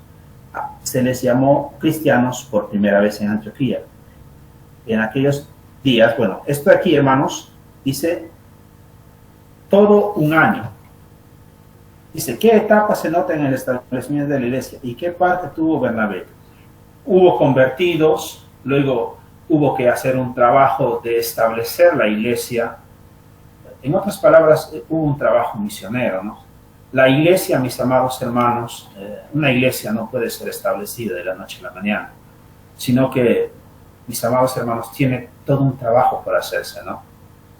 A veces es fácil llegar a una iglesia que ya está establecida, pero establecer una nueva iglesia es un trabajo muy, muy difícil, pero no imposible con la gracia de Dios. Tiene sus etapas, sí tiene sus etapas. Primero tienes que ganar a los convertidos, tienes que formar, establecer a esos convertidos, hacer que crezcan en la fe. Entonces, miren, ahí se quedaron Pablo y Bernabé, se quedaron un año y se quedaron ahí enseñando y tan bueno fue el resultado que ahí fue el primer lugar donde a los creyentes le llamaron cristianos, ¿no? No porque se hacían ellos llamar cristianos, sino porque reflejaban una vida reflejaba la vida de Cristo. Dice, una joven iglesia ayudó a la más antigua de Jerusalén. Observe las señales de vitalidad, influencia y espíritu cristiano de esta iglesia. Versículos 2:40, capítulo 2, 44, 45, 4, 34 y 37. Se expresa su fe cristiana en una diversidad táctica como esta. La pregunta, hermanos, nosotros como cristianos, como iglesia, apoyamos a otras iglesias, hacemos labor misionera, apoyamos a otras congregaciones. Miren, mis amados hermanos, la iglesia primitiva no era una iglesia ajena, mantenían armonía entre ellos. Si bien es cierto, no estaban denominados, no había denominaciones, no había pues que yo soy de acá o soy de allá. Habían iglesias que se podría decir que eran autónomas, pero estaban guiadas por el Espíritu Santo y se relacionaban entre ellos. Uno no era más que el otro, todos eran iguales, pero había ese apoyo entre ellos, tanto en lo material como en lo espiritual. Entonces, la pregunta es nosotros cómo estamos hoy como iglesia, ¿no? Lamentablemente hoy a veces más hablamos de nuestra denominación que de Jesucristo. Hablamos más de nuestra iglesia que de la obra de Dios. Entonces, volvámonos al libro de los Hechos, en donde los cristianos, las iglesias compartían y tenían las cosas pues en común, se ayudaban, ¿no? El arresto de Pedro, y ahí nos quedamos, ¿verdad? El arresto de Pedro. Dice, haga un resumen de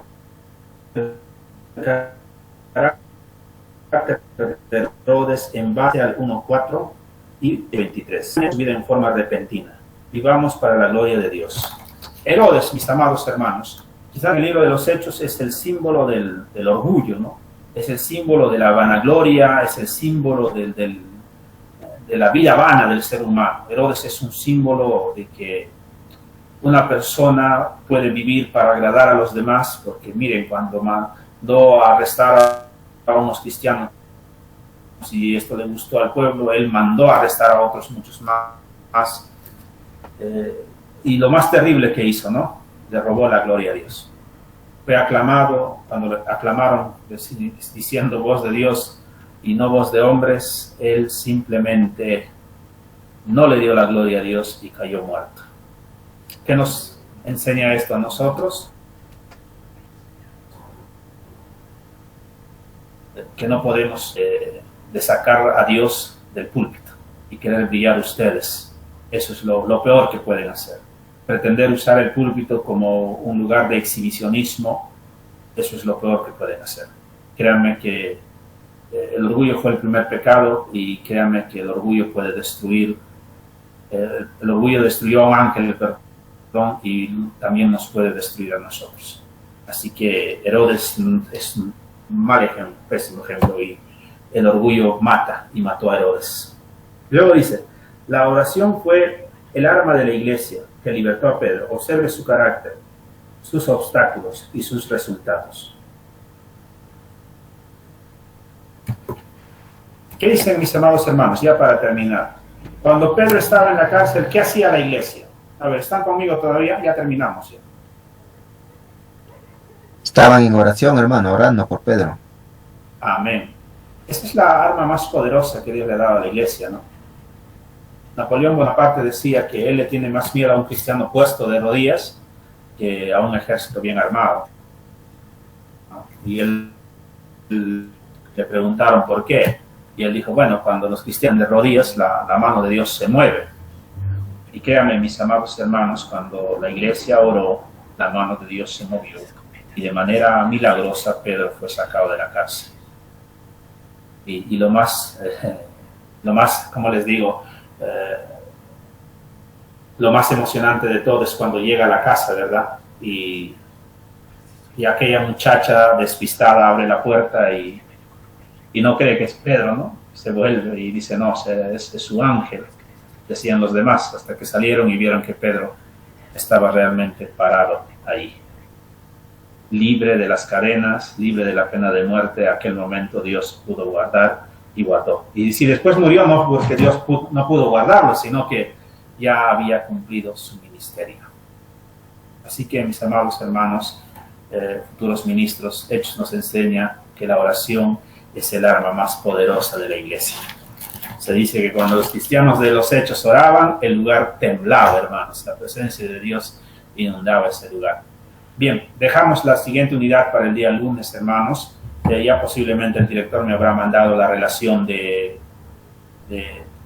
los que están asistiendo a clase para formar los grupos para el día, si nos alcanza el tiempo el miércoles y si no, a muy tardar el viernes.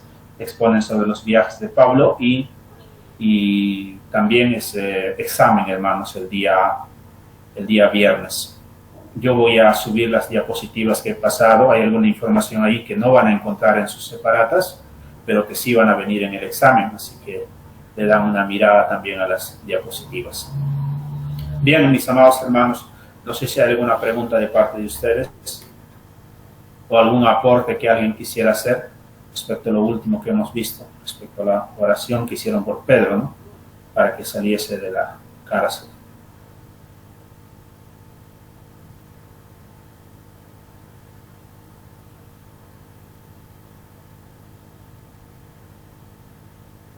Vuelvo a decirles, amados hermanos, leamos el libro de los Hechos y Y bueno, el método de estudio va a seguir siendo igual, no hay mucho no hay que exponer ya, solo es cuestionario lo que tenemos en nuestras separatas y tenemos que participar.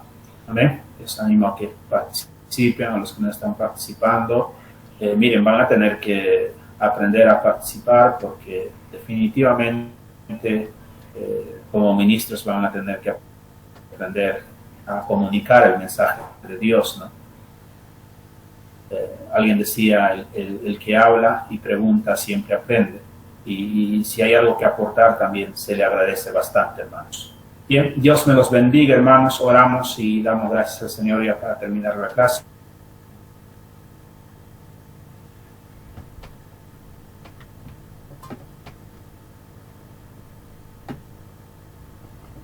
Amén. Vamos, hermanos. Oramos, hermanos. Señor que estás en los cielos, te damos las gracias. Gracias, Señor, por todas las bendiciones que tú nos das, por la vida y la salud, Señor, que tú nos das. Te ruego, Señor, que tú nos ayudes, nos guardes, nos protejas. Tengas misericordia, Señor, de nosotros. Ayúdanos, Dios amado. En el nombre de Jesús, Señor, te lo pido. Guárdame, Señor, protégeme. Ayuda, Señor, a cada uno de mis hermanos. Ten misericordia. Guárdanos, Señor. Gracias, Señor, por estos jóvenes que están estudiando. Te ruego, Señor, que tengas misericordia de ellos. Guárdalos, Señor, cuídalos. En el nombre de Jesús. Amén. Dios los bendiga, mis amados hermanos. Será hasta el día lunes. Dios mediante.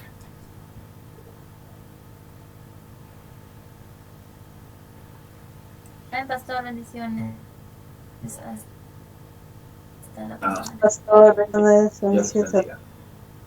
Hasta lunes, pastor, bendiciones para todos, hermanos.